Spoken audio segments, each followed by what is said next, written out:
Halo guys, selamat malam. Pada kesempatan kali ini saya akan mencoba memprediksikan pertandingan yang akan dilaksanakan oleh Indonesia. Seperti kita tahu, Indonesia akan menghadapi Bahrain dan juga akan menghadapi China pada bulan Oktober ini. Menghadapi Bahrain pada tanggal 10 Oktober dan menghadapi China pada tanggal 15 Oktober. Oke, seperti kita tahu guys, pada dua pertandingan yang sebelumnya Indonesia mampu mengimbangi Australia dan Arab Saudi, dan jumlah poin yang dikumpulkan oleh Indonesia sampai sejauh ini adalah 2 poin.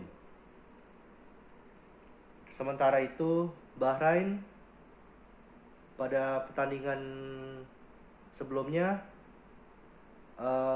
berhasil mengalahkan Australia pada pertandingan pertama, dan juga pada saat melawan Arab Saudi Bahrain kalah dari Arab Saudi.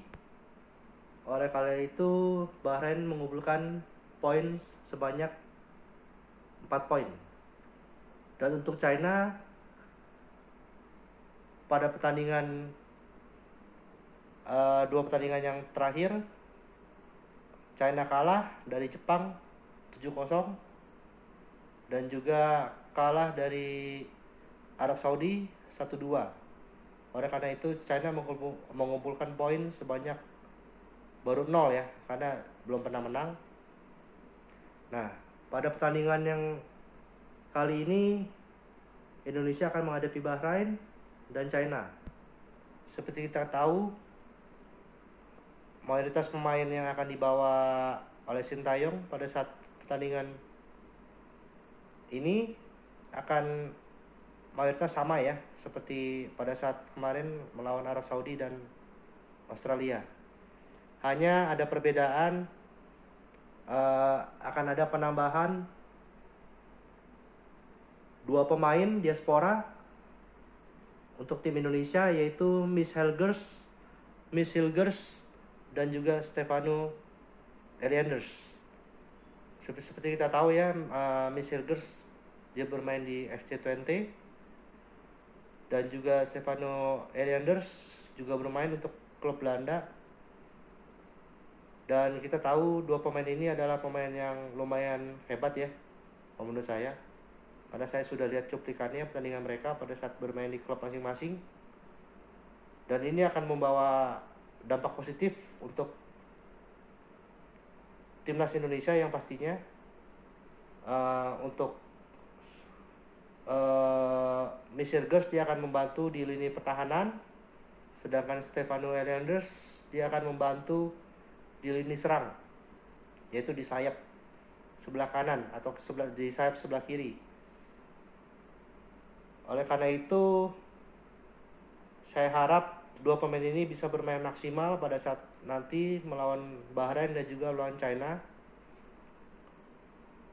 Tapi juga karena mereka ini tampil perdana yang menurut saya, jadi menurut saya mereka harus bisa berkomunikasi dengan pemain yang lainnya, karena seperti kita tahu kalau bermain perdana itu mungkin masih ada perbedaan ya dalam hal taktik atau strategi. Nah, ini yang harus dilakukan oleh Sintayong adalah bagaimana menyatukan visi dan misi dan juga strategi dari dua pemain ini supaya bisa bersatu dengan pemain Indonesia yang lainnya yang sudah lama bergabung ya, supaya penampilan mereka semua bisa maksimal nanti. Jadi semua kekurangan yang dialami oleh Indonesia pada saat kemarin melawan Australia dan Arab, saya harap pada pertandingan melawan Bahrain dan China ini semua kekurangan itu bisa diminimalkan ya oleh para pemain, dan juga mungkin strateginya harus dimatangkan lagi Apalagi seperti kita tahu melawan Bahrain ini, seperti kita sudah lihat di YouTube ya, pemain Bahrain ini banyak sekali sandiwara yang menurut saya di dalam pertandingan itu sandiwara konyol ya yang dilakukan oleh pemain Bahrain, apalagi pada saat melawan Jepang kemarin dan melawan Australia. Kita tahu pemain Bahrain banyak sekali melakukan trik-trik yang menurut saya kurang masuk akal lah. Nah, ini yang harus diantisipasi oleh pemain Indonesia pada saat nanti melawan Bahrain. Dan juga pada saat melawan China, Indonesia juga harus tampil maksimal. Saya rasa Indonesia akan mampu menang ya melawan China. Karena kita lihat pada saat China menghadapi Jepang dan Arab Saudi, seperti kita tahu banyak sekali kebobolan ya pada saat melawan China. Pada saat melawan Jepang, China kebobolan 7 gol. Dan juga pada saat melawan Arab, China juga kalah. Jadi Indonesia harus mampu mengalahkan China nanti di kandang China. Jadi prediksi saya untuk pertandingan melawan Bahrain, saya rasa Indonesia bisa ya setidaknya menahan imbang tim Bahrain, atau lebih bagus lagi jika Indonesia bisa menang tipis aja juga udah bagus, 1-0 di kandang Bahrain. Itu prediksi dari saya. Kalau tidak seri atau enggak menang 1-0. Dan pada saat melawan China, saya prediksi Indonesia bisa menang 2-0 atau tidak 2-1 untuk Indonesia. Dengan itu Indonesia akan mengamankan, jika berhasil menang melawan Bahrain dan China, Indonesia akan mengumpulkan 8 poin ya. Karena sebelumnya Indonesia sudah mendapatkan 2 poin, dan jika pertandingan melawan Bahrain dan China ini menang, total Indonesia akan mendapatkan 8 poin. Oke, itu prediksi dari saya.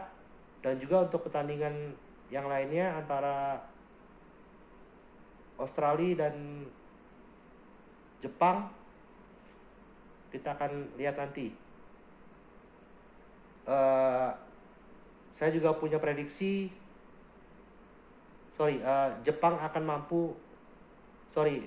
menghadapi Arab Saudi nanti. Saya prediksi Jepang juga bisa mengalahkan Arab Saudi. Dan juga untuk pertandingan antara Australia dan China, saya harap bisa bermain imbang ya antara Australia dan China, 1-1 atau setidaknya Australia bisa memenangkan pertandingan melawan China. Nah, jika skenario ini terjadi, Indonesia bisa menang melawan Bahrain dan China, yaitu Indonesia akan mengumpulkan 8 poin. Sedangkan kalau Arab Saudi kalah dari Jepang, Arab Saudi akan tersingkir dari posisi kedua sekarang. Dan Indonesia akan menyalip tim Arab Saudi di posisi kedua.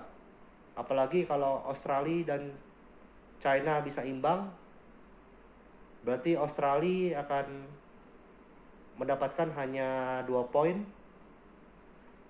dan China hanya akan mendapatkan 1 poin. Nah, sedangkan Arab Saudi sekarang 4 poin. Kalau memang dia kalah dari Jepang,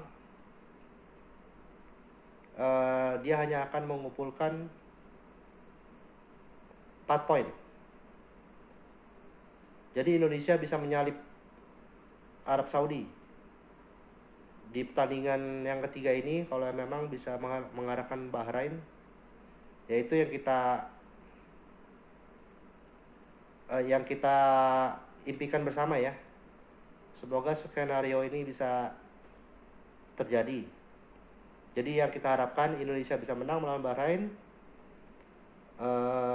Jepang bisa menang melawan Arab Saudi, dan Australia imbang melawan China. Itu yang kita harapkan pada pertandingan yang ketiga ini. Dan untuk pertandingan keempat nanti kita akan lihat lagi bagaimana. Oke, itu prediksi dari saya. Semoga Indonesia bisa memaksimalkan 2 pertandingan away ini di Bahrain dan China, sehingga bisa mendapatkan full 8 poin. Itu doa saya untuk tim Indonesia. Selamat berjuang tim Indonesia. Good luck. Dan semoga bisa mendapatkan hasil yang maksimal. Oke, sekian teman-teman. Itu review dari saya. Terima kasih. Dan kalau yang mau komen boleh. Jangan lupa subscribe dan like. Oke, sekian dan terima kasih.